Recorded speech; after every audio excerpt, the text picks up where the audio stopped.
Magluluto lang tayo ng hotdog at saka ng itlog, tinapay. Ayan, so ito, magluto na tayo.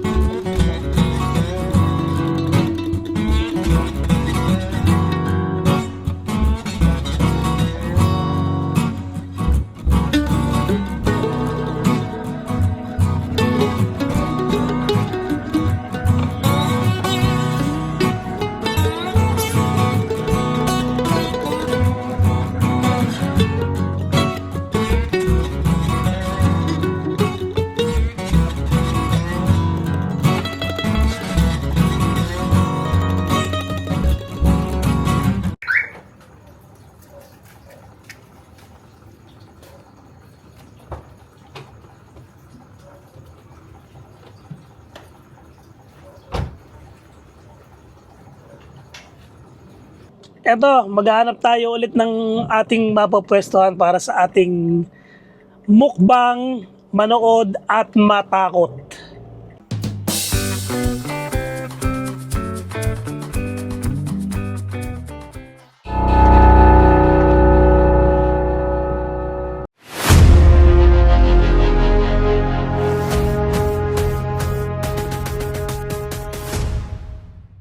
Ito, simulan na natin.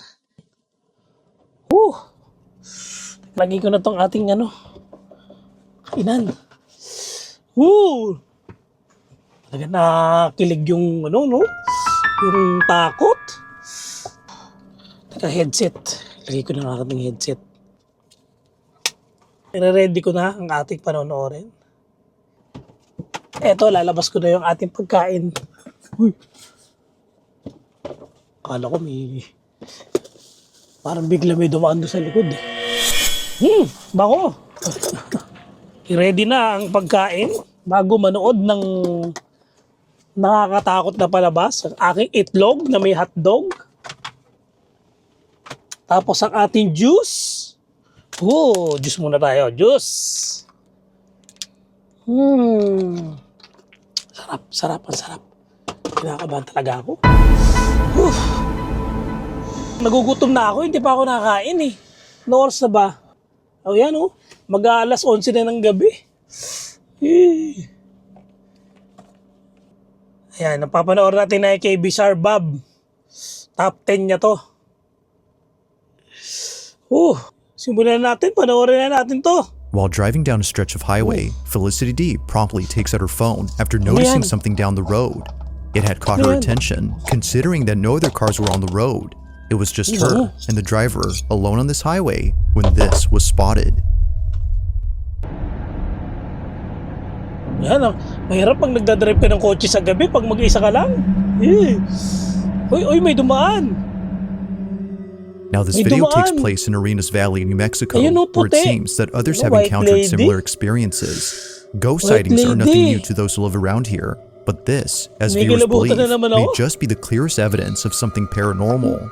Although it's hard to say as to what this was, you can see that something is moving before somehow vanishing. White lady, puti talaga siya. It's a bit faint, but something is there until it isn't. Now, unfortunately, not much info is given on this clip, except that it took place in New Mexico. Yet still, as many have commented, this footage is pretty creepy. Just who, or even what, was seen on camera? White lady talaga na dumaan no? Pero biglang nawala ulit. Okay lang siguro yun, wag lang sasakay sa'yo. On a Sunday afternoon inside a small retail store, an employee working by himself decides to tidy up a few items on display.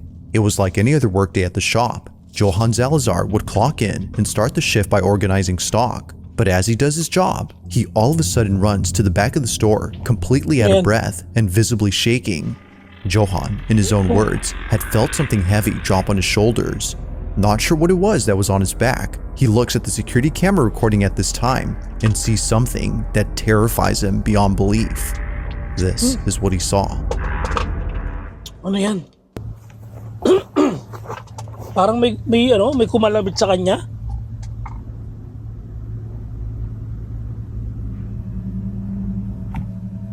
Tingnan natin kung gagalaw.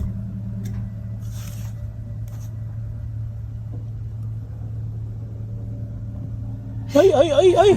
May humatak. Nakakatakot yun. It appears that Johan's shirt and hoodie is pulled by something. Initially thinking that someone had put their hands on Johan's back, he Grabe turns yung around naabot ko. expecting someone to be there, but to his shock, there was no one.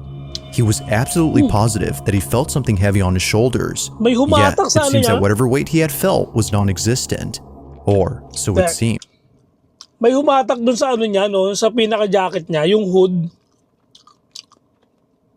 Grabe, Because as viewers believe, creepy nun. this invisible weight was most likely a spirit who was getting physical with magugulat ka Johan. naman talaga If pag that's the ganyan eh. case, then its presence was definitely felt. But whether ghost or paano? not, Johan has been left terribly shaken by this incident. To Tapos this ikaw day, lang mag-isa there is dyan? yet to be an update on this whole occurrence.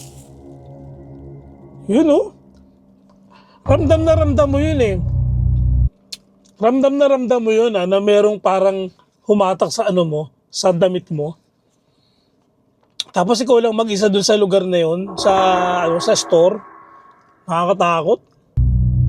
Now the following video comes from a mother who for some reason began to feel an overwhelming sense of anxiety while taking care of her baby. It was just her and her son alone at home watching a movie peacefully when things took an unexpected turn. Looking at the bathroom door, she notices that it's wide open.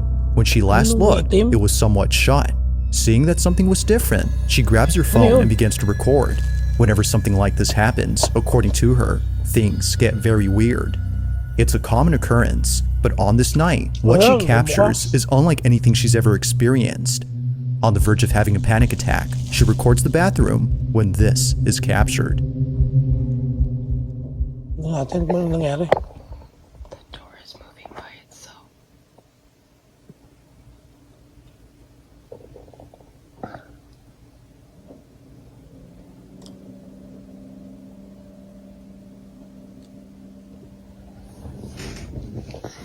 Yun.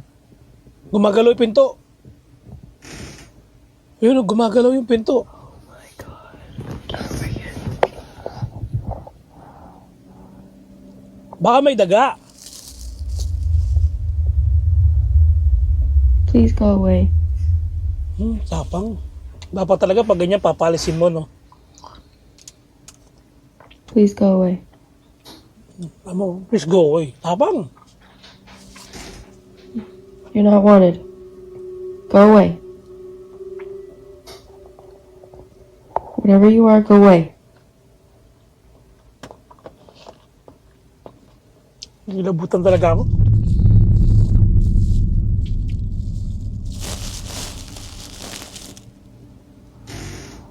Oh my god, oh my god. Talagang ano, no? Talagang ginagalaw talaga yung pintuan. Oh Ayun, my god.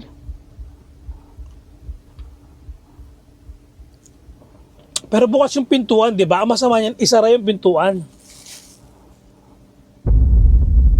Ayun, no? Parang may alino.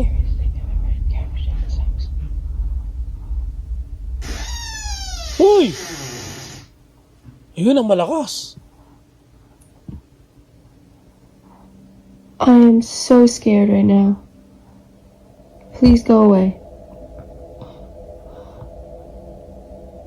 Grabe, nakatakot. Natakot talaga ako, lintik. We can't be spooky. Takot? Bintana ko pa. Spook? Ang ginagawa niya? Moo? Pinatawag ko pa, To say pinapalis that the mo na mother nga. was spooked out of her mind would be putting it lightly. It's the fact that she pulls in her child after sensing something dangerous that really shows this. Now, she didn't see it at first, but after watching this video, she saw it. At the entrance to the bathroom, a very distinct shadow-like figure appears quickly. It's actually pretty quick when it happens, so it's understandable as to why she had missed this. But seeing how fast it moves only adds to the creepiness of this footage. Whatever this might have been seems to pop in and out quick before seemingly disappearing. Seeing this and hearing the bathroom door creak has led her to believe that something paranormal took place. But whether ghost or not, there has yet to be a definitive explanation for what was captured on this night.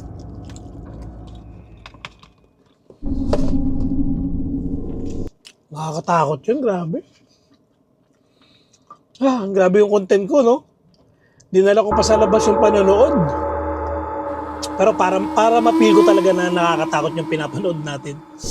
In the following video, a security guard is doing rounds at a hotel when she suddenly comes to a stop after encountering something very disturbing. This video took place in 2019 and was recently shared by a friend of the security guard shown in the clip. At first, the friend who posted this wasn't sure if sharing this online would be a good idea. What was captured, according to them, is something that the hotel would rather keep under wraps. Perhaps to avoid reminding people of a terrible incident that occurred many years ago. In 1986, this exact hotel, which was formerly called the DuPont Plaza, had mysteriously caught fire, resulting in many lives being lost. Guests had no choice but to leap off their balconies as the flames had engulfed the whole building. The sight of this was hard to bear, to say the least. But fast forward to 2019, and the hotel is now rebranded and remodeled under a different company. However, from time to time, strange things would happen here. Hotel guests would report supposed paranormal experiences and blame the fire incident that occurred years ago to explain this. The following video is a prime example of what guests experience while being here. It's late at night. Meron pa rin naman talaga dyan. Kasi nga, dun sa mismong tinayuan nung lugar na yun, maraming nalibing dun. When apparently, something pulls the security guard's hair. Take a look.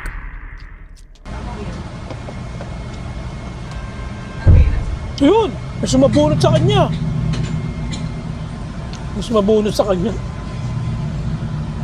Grabe, mapanakit na multo. Looking closely, you can see that her ponytail is the first thing that moves before she tilts her head. However, its movement is anything but subtle. It's as if something had yanked her hair, causing her to jerk her head in a sudden motion. According to the friend who posted this, the security guard thought that someone had ran away upon pulling her hair. But after watching this clip, that clearly wasn't the case.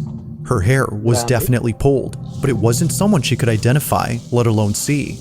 What happened here, as the friend believes, was something unexplainable.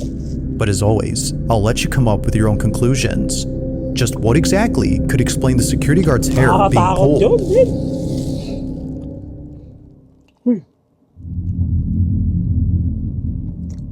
It's late at night when a group of friends decide to enter a hospital. Parang gumalaw yung sakyan ko. Ay, ako lang pala. Takot ko. Umayos kasi ako ng pesto, tapos gumalaw yung sasakyan. Ako lang pala. Umalog lang yung sasakyan. Tamang hinala no? That's been out of service for quite some time. They would never come alone unless they were dared to do so, because apparently this place is not what it seems. Although seeming like an empty facility devoid of any doctors or patients, the Felix Bonis Hospital in Santiago, Chile has been said to have a certain presence within its walls. Now thankfully, the lights are still on inside this hospital, which is a good thing for the group. The emergency system powering these lights appears to be running, but even with the lights on, the following incident remains just as frightening. This is what they caught.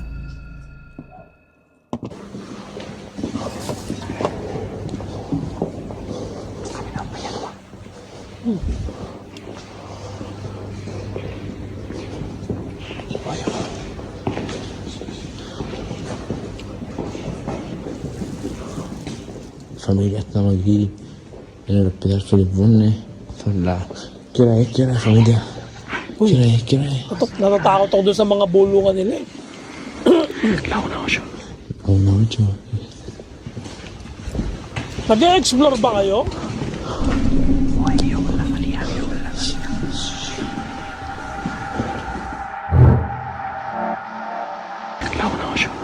Una ocho. Saan na?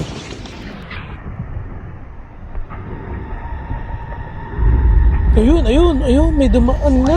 May itim. May itim na anino. It happens quickly, but upon looking closely, you'll see what appears to be a silhouette of a person just walking past the group of friends. No one had noticed it, and no one realized what was captured until much later when watching the footage.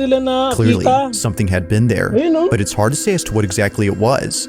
Briefly, we can see what looks like a distinct outline of someone small, but strangely, whoever or whatever this was Yung kilabot ko, may kilabot ako umangat dito. goes unnoticed by the group.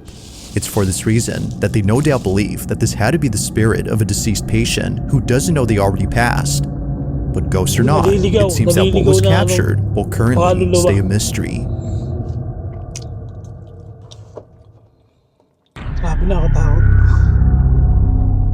Taking place inside someone's apartment, a man immediately stops what he's doing to record this video, as it was just now that stuff started moving. And just stuff is moving, right? So this has moved. I thought it was because maybe one of the things is stuck in the blinds, and I closed the blinds, but that was one thing. The bike then fell. Within the span of 30 minutes, things just started moving on their own. This is something that commonly happens, but not once has it ever been caught on camera. But on this night, something happens that scares the living daylights out of the man. Hoping to get something on camera, he captures this. And I'm just kind of now trying. I tried to film other stuff when the bike moved, and I deleted that video because nothing happened. But I'm just trying to see if I'm going mad and want to catch something. I've noticed things in this flat for quite a while, but I've always put them down to like neighbours' noise or whatever it might be. But this is the first time I've kind of actually seen things move. But yeah, so I don't really know. I want something to move, and I also don't want something to move. Yeah. If anything is here, please by all means feel free to move something. Move one of the leaves here, move one of the leaves there, I don't know, whatever you want to move. Move the bike again, or the remote here. Don't be scared. Wala pang gumagalaw, no? It's one of those horrible situations where you kind of want something Yun! off. There is no way. Grabe yun. May gumalaw talaga nun. I'm so glad I got that on recording. Oh, I'm coughing all of a sudden. Holy Grabe no, ginalaw talaga. oh my god, I can't believe I actually got that on film. Ginalaw yung gitara. Please move it again. You've done that much. Please feel free to move it again. This, by the way, has been propped up here for ages. This has not been moved. It's never moved before. Like, I'm actually shaking a little bit. Ibang klase yung ano na yun? Ibang klase yung galaw na yun? Ibang klase yun? I'm so happy that I've just got that on tape. And like this, this isn't like attached to anything. Like there's nothing attached to it. Like I haven't kicked it. I haven't moved anything. It's been, I don't know how it was now, but it's been kind of propped up for a long time. I'm going to lay it down a bit more. I absolutely knew that Had it not been for him lifting his guitar and showing an up-close view of the neck, then this definitely would have raised some suspicions. No strings are seen anywhere besides those on the guitar, and nothing around it hints at the possibility of this being faked. It's the lack of questionable evidence that makes this possibly real, and therefore pretty creepy. Yet this only gets creepier when noticing how sudden the guitar moves. Usually, when things aren't prop right, a slow shifting movement occurs before gravity takes over and makes it fall fast. This, however, yung dahan-dahan ng bagsak nung walis. Pero nakakatakot yun ha. Pero mo, kinakausap mo pa, tapos biglang igagalaw yung gitara. Immediately moves as if someone had forcefully pushed it. To the man, whatever happened here was surely paranormal. But of course, whether or not that's so is up to you to decide. Was something supernatural at play here? Or is there something else that could possibly explain this?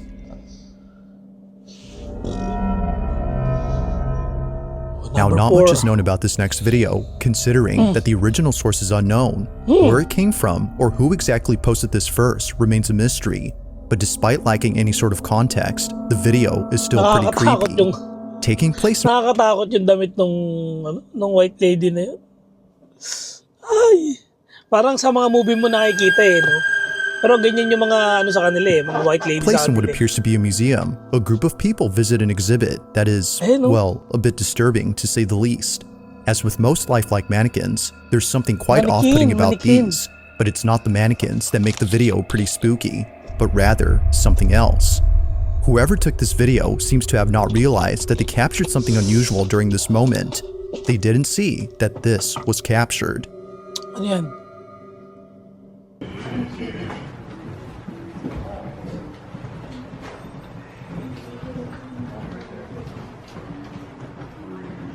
Anong na-capture?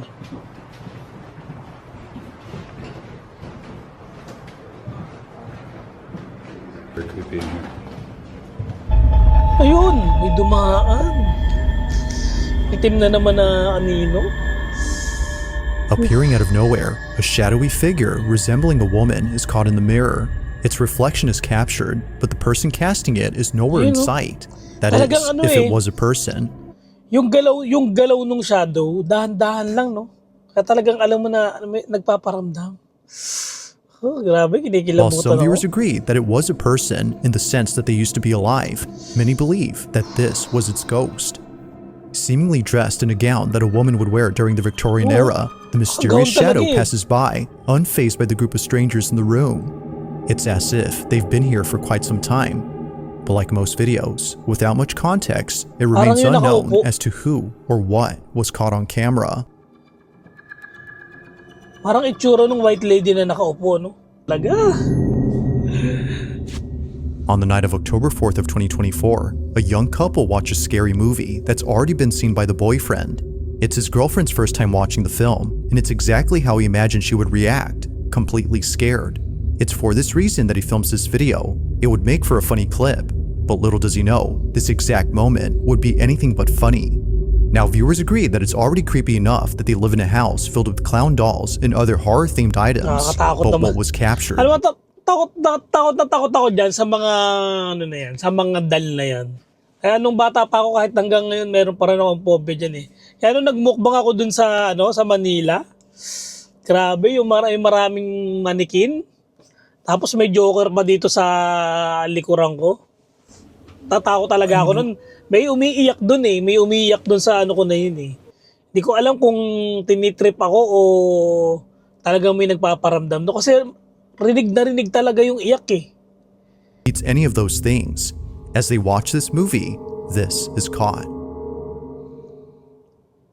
And of the Son, and the Holy Spirit, by this sign of the Holy Cross of our Lord Jesus Nakakatakot Christ, yan, no? Yung who ganyan. lives and reigns with the Mga Father sinasabihan. and the Holy Spirit. Damien! Eh, It's not even scary. It's scary. Look down and pity. You can't discuss You killed your mother! You killed your mother! You killed... uy, gumalaw! Nakita, ayun, uy. What was meant to be a funny clip of his girlfriend's reaction turns into something they would see in their movie. Out of nowhere, the clown doll on the wall moves. You know, gumalaw Unaware yung of what just clown doll. happened, she continues watching the film while the boyfriend remains speechless, as it seems that the doll had come alive. While some think that the film had something to do with this, the couple believes that something else was responsible. As it turns Pero out, talaga? they live across a Natatakot cemetery talaga ako. that's quite literally down the street from them. The following is the girlfriend's footage. Take a look. My scary clown video.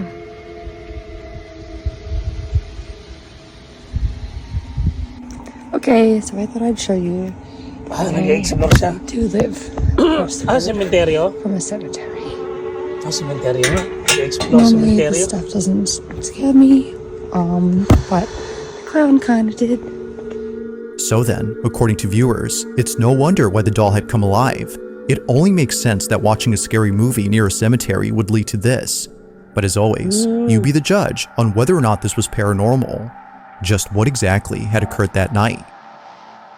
Grabe, gumalaw talaga eh. Busy sila sa panonood ng scary movie. Grabe.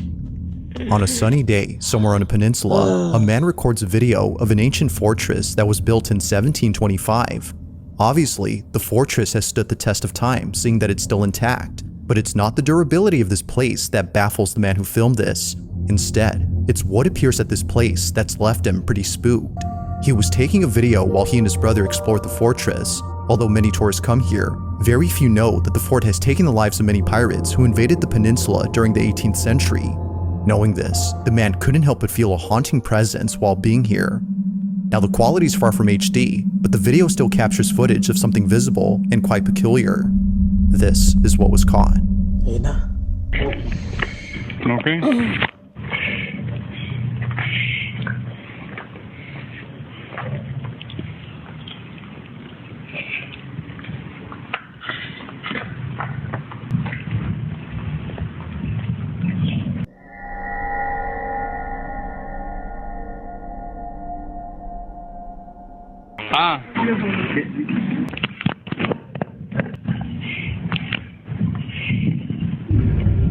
Ayun, ayun. May parang ano, no? Parang tawag dito, parang soul na tumawid. The man who took this had no idea that something appeared around the fort. Ayun, no? Ano He yun? further adds that this, whatever it was, had been inside a Ang closed-off section to the nakalutang. public. There was no way that a person could have accessed this area, as no one had stepped foot there for years. If it wasn't a person, as many believe, then what exactly was this? Now it is kind of odd how despite the Parang video's soul na quality, we tumagos can doon sa still make bato, out no? distinct figures in the distance. But this, even from a not so far distance, is hard to make out. While some speculate that it might be the spirit of a pirate who died while crossing the fort, others Pirate? are simply baffled by the clip. Although uploaded in 2023, this video continues to remain a Masarap bang mystery. explore dyan, no? Pag gabi, talagang kikilabutan ka dyan. In this last video, a man named Connor Lyle recorded something strange on his doorbell camera. It happened on a Thursday night when no one else had been outside. Connor had just come home at around 8 p.m. and was heading towards his house when suddenly he gets the strangest feeling. It was as if his body, out of instinct, had sensed something threatening.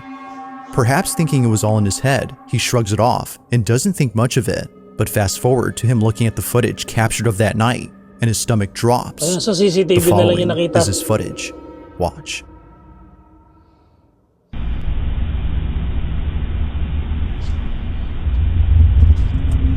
Ayun, no? Para may sumusunod sa kanya.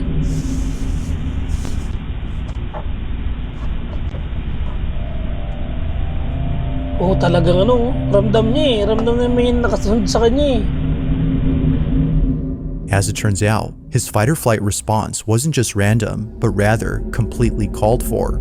Right behind Connor, there appears to be a shadowy figure walking by and then disappearing out of nowhere. Ayun nga, ayun. However, after seconds pass, it reappears Anino. again, but this time a bit closer. It's as if it was making its way Nasaan towards na yun? Connor. Parang gusto Feeling once pumasok. again Gusto immensely sumama sa unnerved, kanya. he turns around and sees nothing. But clearly, as he would eventually find out, something was behind him. What this was is unknown, but judging by Connor's reaction, viewers think it's best if he stayed away from ever encountering whatever this was. While there has yet to be any updates from Connor regarding this footage, this incident continues to remain unsolved. Takot. Thanks for watching, Buti and I walang hope you gumagambala sa atin dito. Grabe. Grabe, kinalabutan na naman tayo. Buti walang gumagambala sa atin dito. Ayan. Paano guys? Uuwi na ako. Bye-bye.